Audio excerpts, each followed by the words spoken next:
Bonjour à toutes et à tous. Nous arrivons tout doucement à la fin de notre cours SPET 2048, recherche de terrain, collecte de données et analyse qualitative. Nous avons réfléchi sur toute une série d'étapes très importantes au sein de la recherche, mais il y a une étape très importante qui reste à la fin, et c'est effectivement comment analyser les données qu'on a collectées. Alors, en termes d'aperçu du cours, nous allons d'abord réfléchir sur quelques métaphores qu'on peut utiliser pour décrire le processus d'analyse de données. Et ensuite, on va sous-diviser le processus d'analyse en plusieurs étapes. Première étape, faire état des données. Deuxième étape, lire et faire des annotations au sein des données. Troisième étape, l'encodage des données. Quatrième étape, chercher le narratif. Et cinquième étape, réfléchir autour de la fiabilité et de la validité de ces analyses. Comme instrument de travail, je vais utiliser un livre qui s'appelle The Good, the Bad and the Data. C'est en fait un dessin animé qui vous explique comment vous pouvez analyser vos données. Le livre est décrit comme la petite citation que je vous donne ici. This graphic textbook teaches how to read, sort, code, write up and assess a herd of qualitative data in the traditions of ethnography, ground theory, discourse and narrative analysis. Donc voilà, ça vous donne un aperçu assez large. Je ne vais pas utiliser tous les morceaux de ce livre, je vais plutôt me concentrer sur comment analyser les données à travers une complexité et une multiplicité de données, comment faire, comment chercher son chemin là-dedans. Je vais moins parler sur l'analyse discursive et l'analyse narrative qui sont des méthodologies particulières pour analyser les données.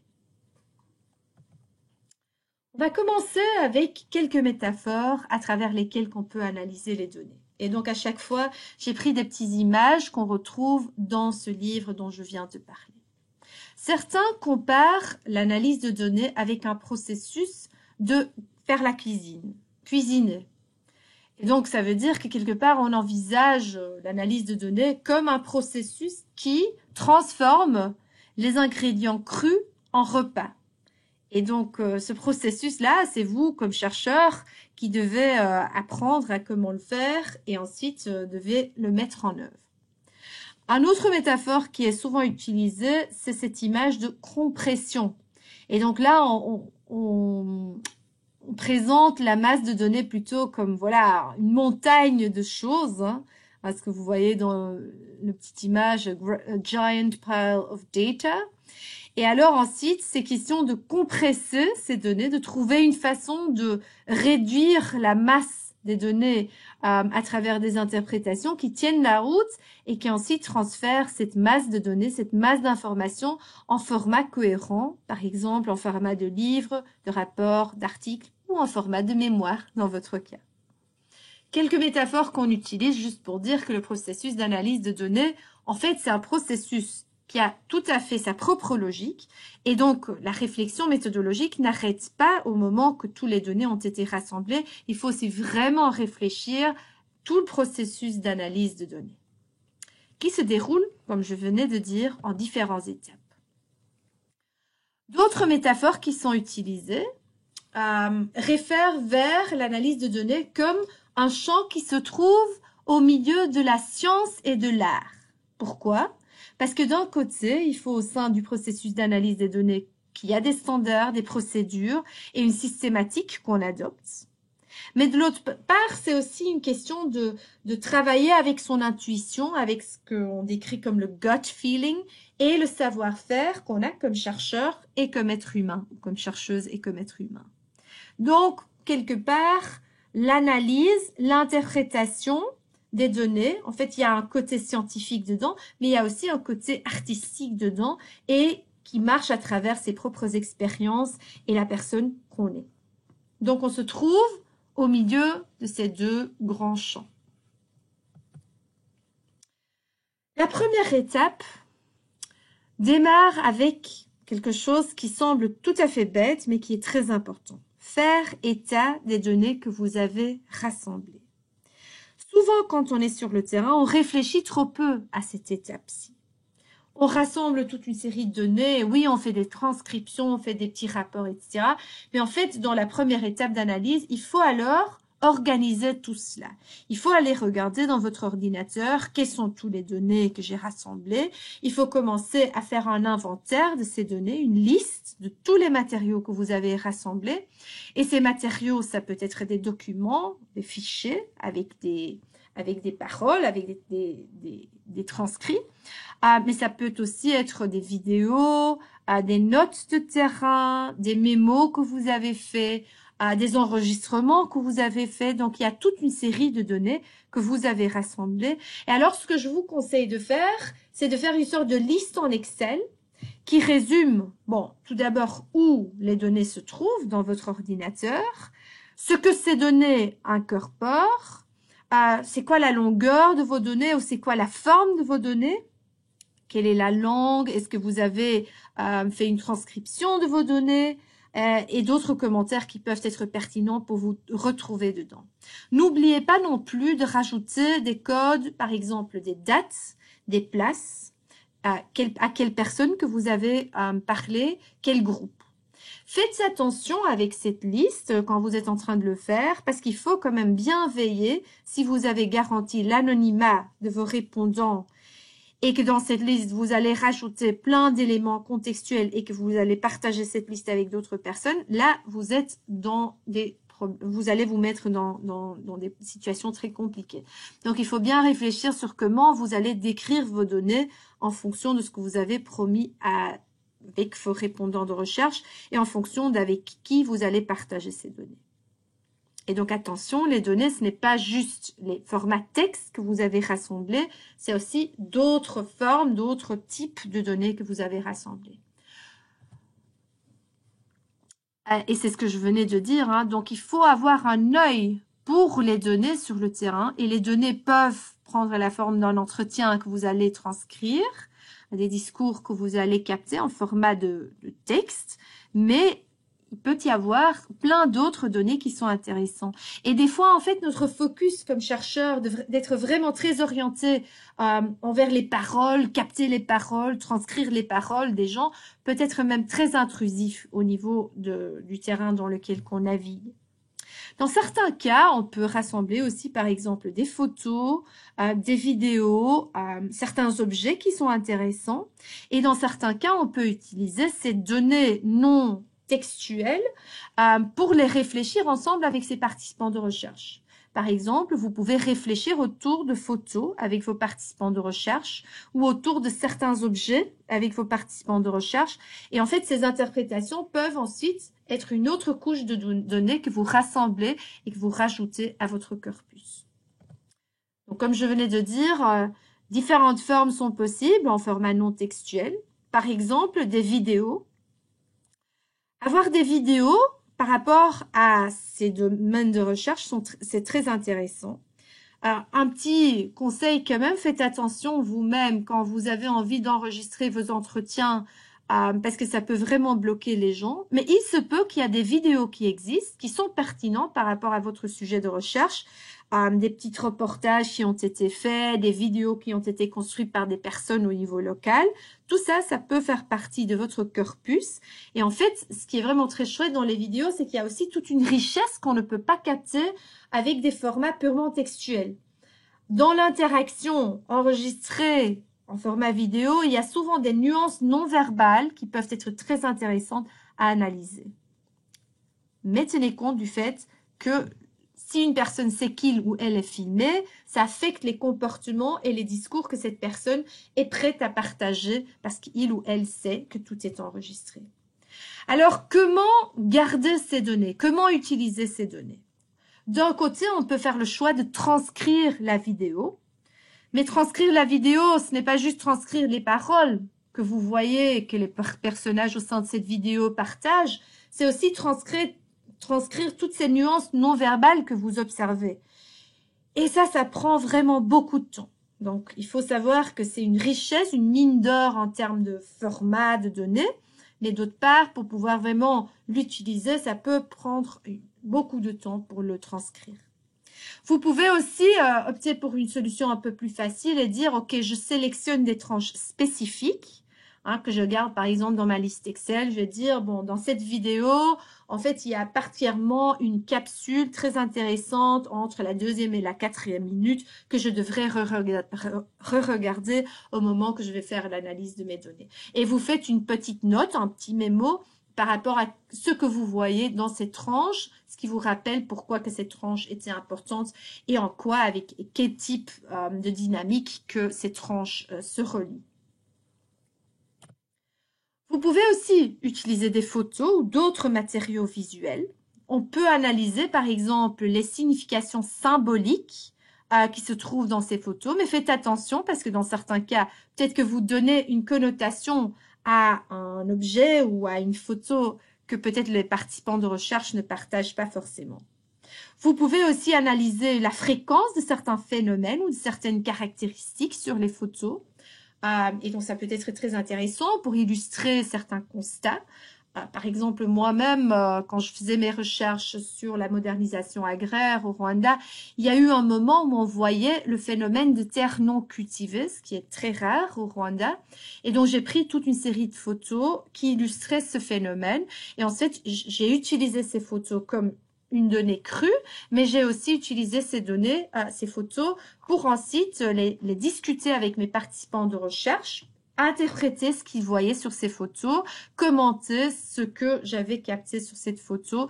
Et donc, ça aussi, c'est des narratifs qu'on peut utiliser comme des données. Donc, des photos, des flyers, des cartoons, des graffitis, toute une série de choses, de données visuelles que vous pouvez utiliser comme des matériaux. Alors ensuite, on rentre dans la deuxième étape.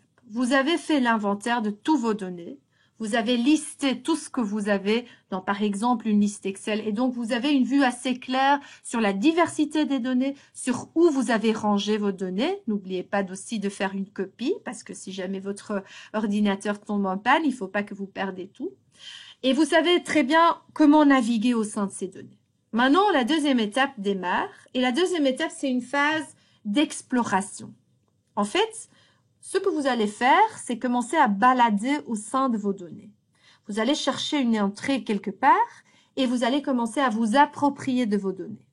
Et ça peut être tout bête, hein, ça peut sembler tout bête de... Alors, nous entrons maintenant dans la deuxième étape.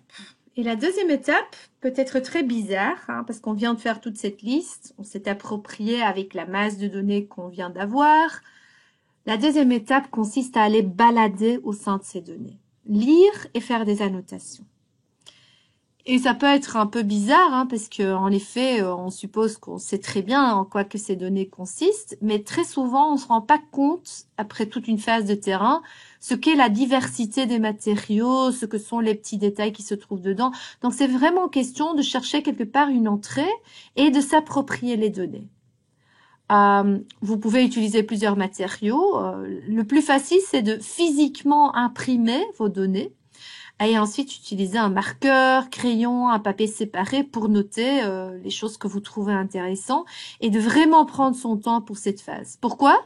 Parce que cette phase, c'est vraiment une phase de familiarisation, de trouver les petites idées, de capter, waouh, j'ai beaucoup de choses ou ouf, je pense que ici et là, j'ai vraiment des lacunes. Et donc, c'est vraiment aussi une phase où vous pouvez aller réfléchir les prochaines étapes sans y aller trop vite. Surtout parce que dans la suite de l'analyse des données, en fait, vous allez faire des choix. Et si vous faites les mauvais choix, vous allez vous le regretter. Donc, c'est pour ça que cette deuxième phase, lire, se balader au sein de ces données, se l'approprier, est très importante. D'autant plus que vous êtes à l'aise, que vous êtes familier avec ce que vous avez en main.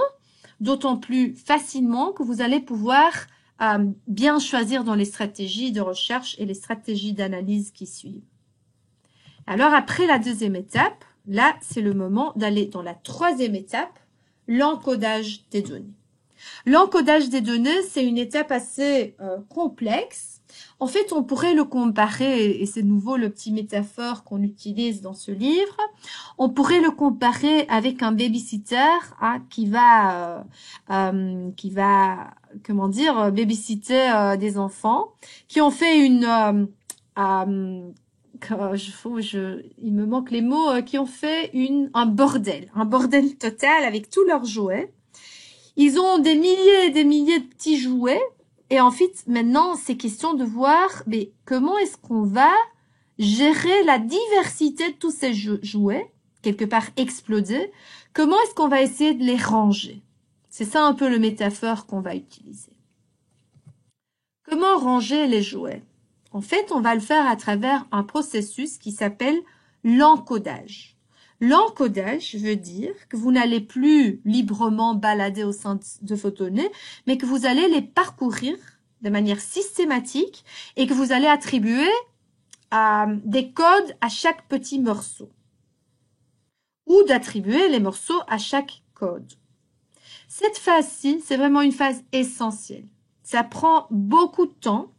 Ça prend beaucoup d'allers-retours entre les codes et le processus d'encodage. Mais c'est aussi une phase très chouette parce que c'est une phase dans laquelle vous allez découvrir plein de choses. Vous allez voir des dynamiques plus larges, vous allez découvrir des choses qui vous ont totalement échappé pendant la phase de terrain.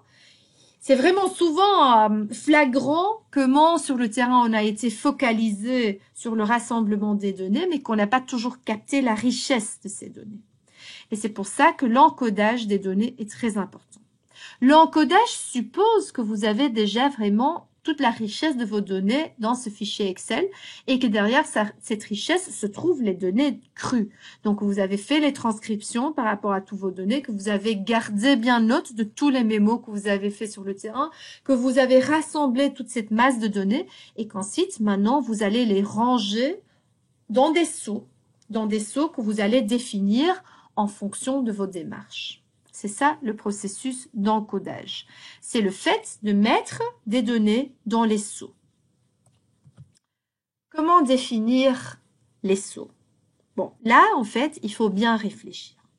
Comment définir les codes que vous allez utiliser? Tout d'abord, vous pouvez le faire à travers un processus déductif, ce qu'on appelle souvent un processus top-down. Et donc là, ça veut dire que vous allez définir les codes préalablement au processus d'encodage. Donc, les codes, pour trier les données, sont définis avant l'encodage et sont choisis en fonction de vos questions de recherche et de vos cadres conceptuels et théoriques.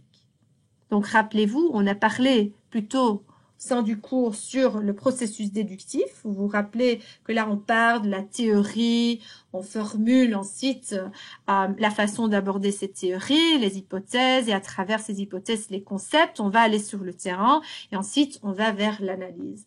Dans ce cas-ci, on utilise un processus déductif ou top-down pour définir les codes et on définit les codes en fonction des cadres conceptuels et des cadres théoriques qu'on a définis en amont de la recherche. Et ensuite, on range les données selon les codes.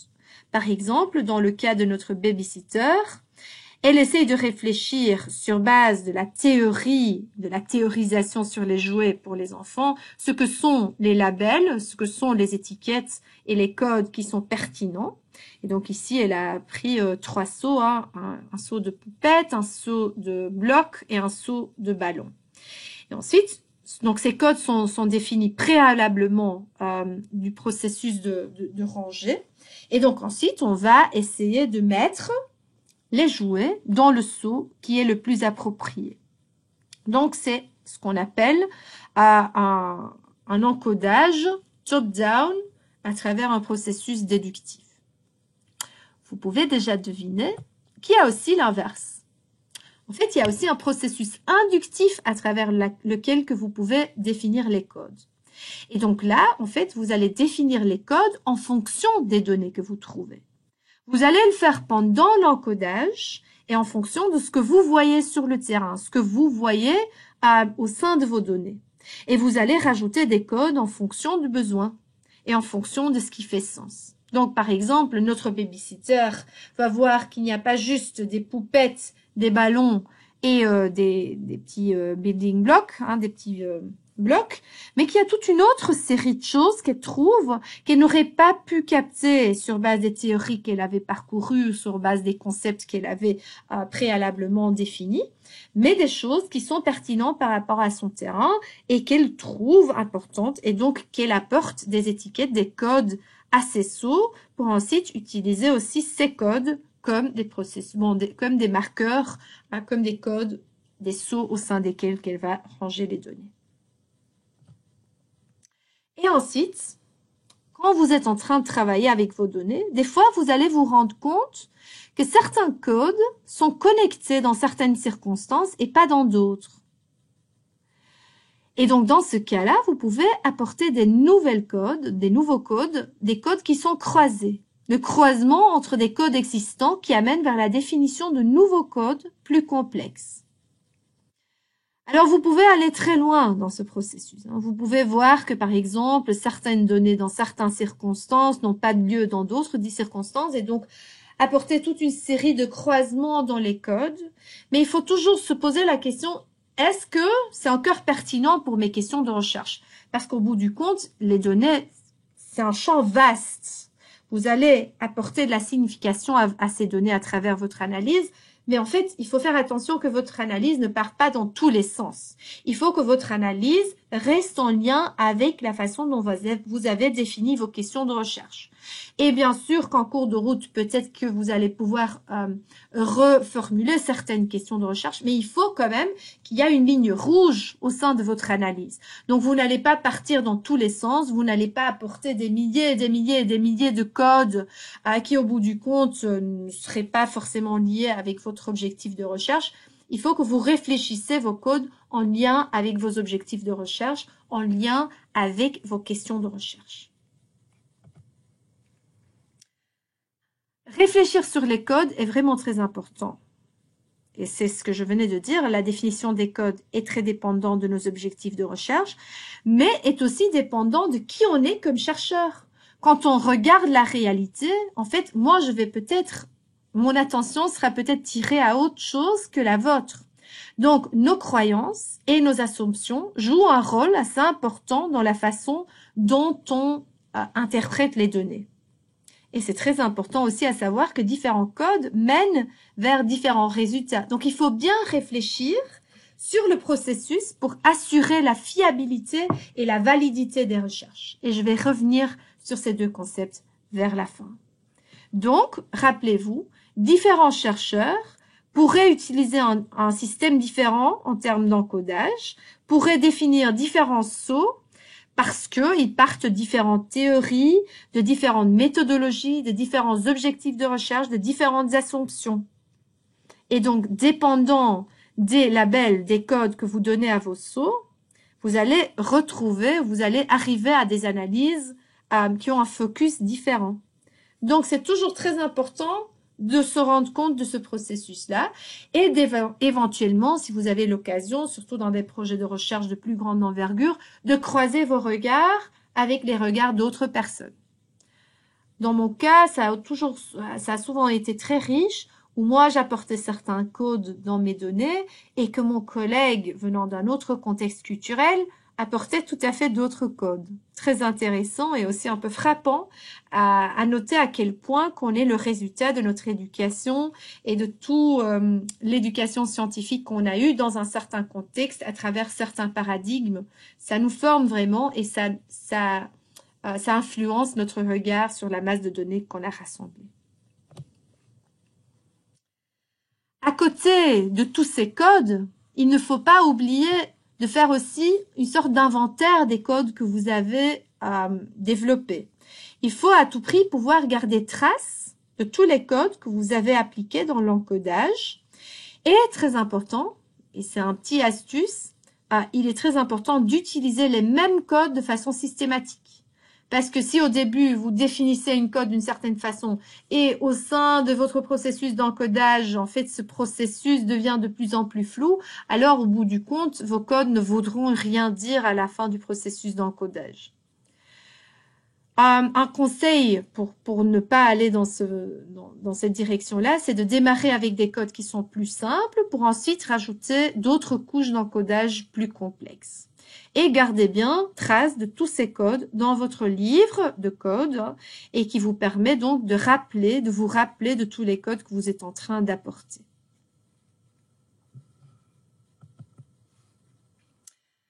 Alors, ce processus d'encodage, c'est un processus très complexe. Et dans certains cas, il y a des courants qui utilisent ce processus d'une certaine façon. Et je parle ici d'un courant spécifique, Grounded Theory. En fait, Grounded Theory, c'est une approche au sein de la méthodologie qui part vraiment d'un processus purement inductif dans l'interprétation des données. Donc ici, en fait, l'objectif de Grounded Theory, c'est que les dynamiques, les thèmes, les tendances et les relations ne partent pas des théories et de la revue de littérature qu'on fait en amont des recherches, mais partent vraiment des observations qu'on vient de faire sur le terrain. Quelque part, on dit « all is data ». Donc, on part des données pour ensuite apporter des significations à ces données. Et on les apporte à travers plusieurs étapes. D'abord, on apporte des codes, donc on utilise un encodage, mais un encodage purement inductif. Donc ici, l'objectif, c'est vraiment que vous ne prédéfinissez pas des catégories sur base de vos théories, mais que vous partez du terrain pour ensuite voir quels sont les codes qui sont particulièrement pertinents par rapport à ma recherche. Ensuite, vous allez grouper les codes pour développer des concepts, pour grouper vos données, pour développer des concepts. Ces concepts sont ensuite regroupés en catégories et finalement, ces catégories amènent à une théorisation qui ne part donc pas de la revue de littérature, mais qui part du terrain. On part du terrain pour développer des codes, pour ensuite les regrouper dans des concepts, des catégories et au bout du compte, arriver à une théorisation. Et faites attention, dans le Grounded Theory, on essaye aussi à tout prix de regarder les éléments qui ne rentrent pas dans la théorisation qu'on est en train de développer. Donc en fait, Grounded Theory, c'est beaucoup plus que juste un truc procédurier. C'est vraiment une philosophie de recherche, une philosophie qui s'oppose à l'hypothèse codéductif. Donc c'est un peu l'extrême opposé de l'hypothèse codéductive. Dans l'hypothèse codéductive, on part de la littérature, on part des théories au sein de cette littérature. Et ensuite, on formule sur base de cette théorie une hypothèse très spécifique qu'on va ensuite tester et confirmer ou pas confirmer sur le terrain. Avec le Grounded Theory, on fait exactement l'inverse. On va regarder à travers quelques questions de recherche qu'est-ce qui se trouve sur le terrain. On rassemble une masse de données et ensuite, à travers ces données, on va apporter des significations. On va faire un processus d'encodage purement inductif, donc pas des codes définis de façon déductive, mais purement inductif. En fonction des données qu'on rassemble, on va essayer d'apporter des significations pour ensuite monter jusqu'au niveau de la théorisation. Une approche de recherche purement inductive, bottom-up, et donc qui quelque part va loin au-delà du côté procéduriel, qui est vraiment une sorte de philosophie de recherche. Bon, retournons à notre analyse de données. On vient de faire l'encodage. On a quelque part rangé nos données dans tous ces sauts qu'on a définis de façon inductive, de façon déductive, des fois en croisant plusieurs sauts. Maintenant, c'est question d'aller chercher le narratif. Chercher le narratif en connectant les différents codes déductifs et inductifs et en essayant de comprendre les dynamiques qui font le lien entre ces différents codes. Les similarités, les différences, on essaye de comprendre comment tout ça se relie. Et donc, c'est très important.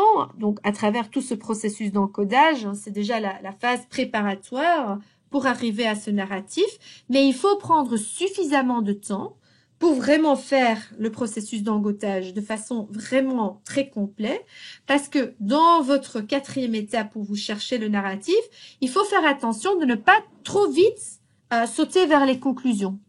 Il faut à tout prix, tout le temps, être attentif à toute forme d'évidence et de données qui ne rentrent pas dans le narratif que vous êtes en train de développer. Donc faites attention, cherchez le contre-exemple par rapport au narratif que vous êtes en train de développer pour suffisamment complexifier ce que vous faites comme narratif. Le processus de chercher son narratif, c'est un processus qu'on pourrait décrire comme flesh it out. On va chercher les relations au sein et entre les codes.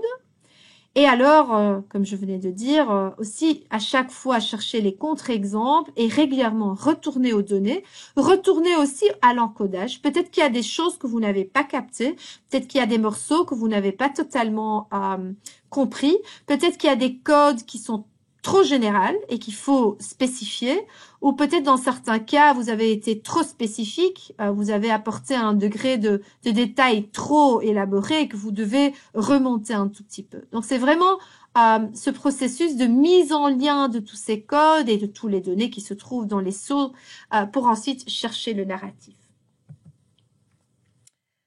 Alors, une fois que vous avez développé plus ou moins l'histoire que vous voulez raconter, à ce moment, il faut aussi bien réfléchir sur comment raconter cette histoire.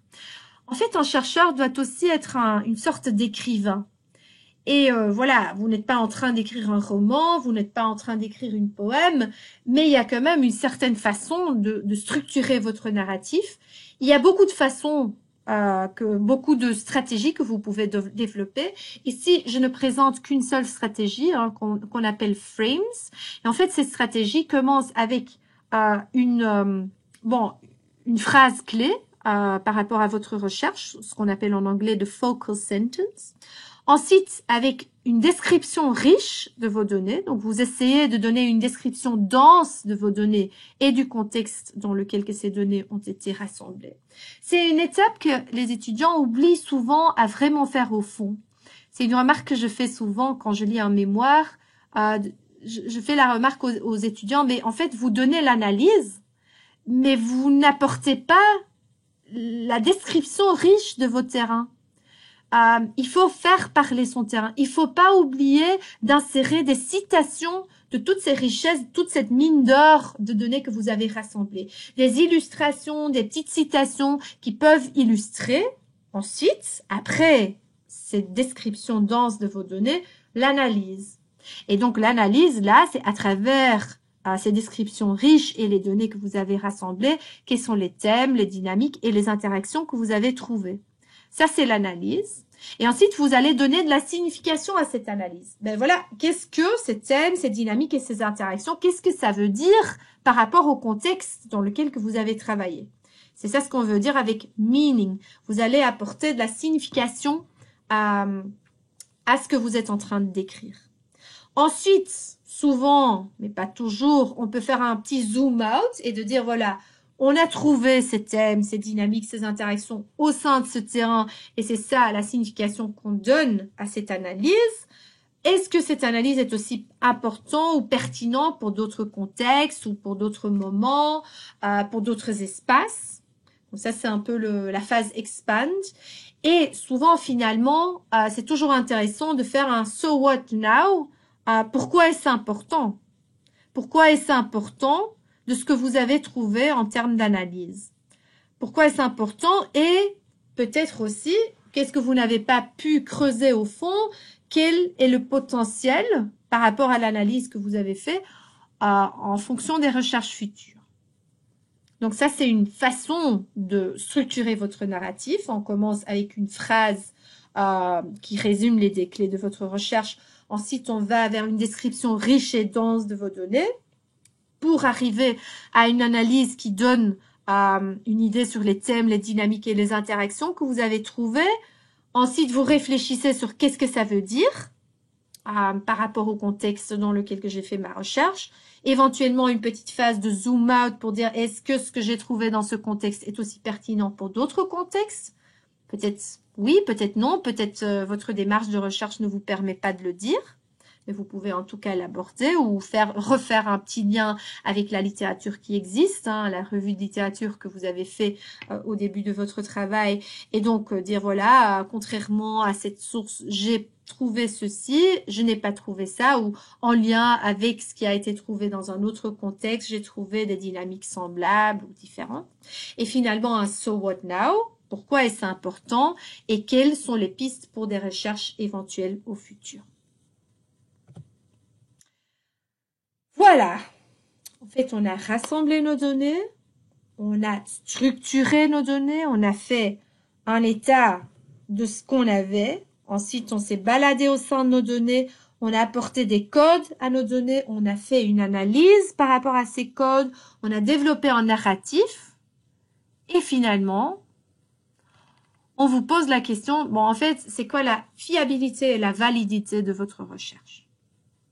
On pose cette question très souvent, même si ces deux concepts sont des concepts qui sont ancrés dans une épistémologie positiviste et plus souvent abordés dans des recherches quantitatives. Et donc, si vous allez regarder dans la littérature, très souvent, vous trouvez la réflexion autour de ces deux concepts au sein des approches plutôt quantitativistes, mais ça ne veut pas dire que ces deux concepts n'ont pas de pertinence dans d'autres épistémologies non positivistes et dans des méthodologies de recherche plutôt qualitatives.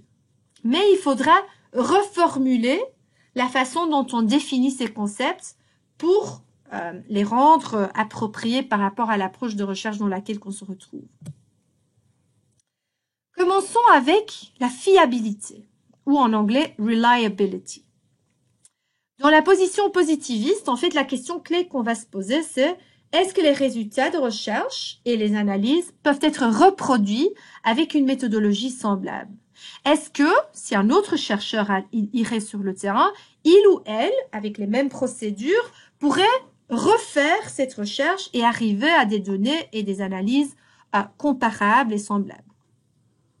Bon, bien sûr, quand en recherche telle qu'on l'a définie dans des méthodologies, dans des épistémologies non positivistes et à travers des méthodologies plutôt qualitatives, cette question n'est pas pertinente parce que bien sûr, si la positionnalité du chercheur, la personne qui on est, a un impact sur la production des savoirs qu'on est capable de faire, alors c'est très clair que si on remplace un chercheur avec une autre chercheuse, que la recherche ne sera jamais la même chose. Si moi, comme femme occidentale, mes recherches au Rwanda sont reproduites avec les mêmes questions de recherche, les mêmes types d'échantillonnage, les mêmes approches, mais par un chercheur africain, par exemple rwandais, qui par exemple n'a pas besoin de toute une série d'outils et d'aides que moi j'ai besoin, mais aussi qui a tout à fait une autre positionnalité, qui est perçue différemment par les populations de recherche, alors en fait, les données seront autres,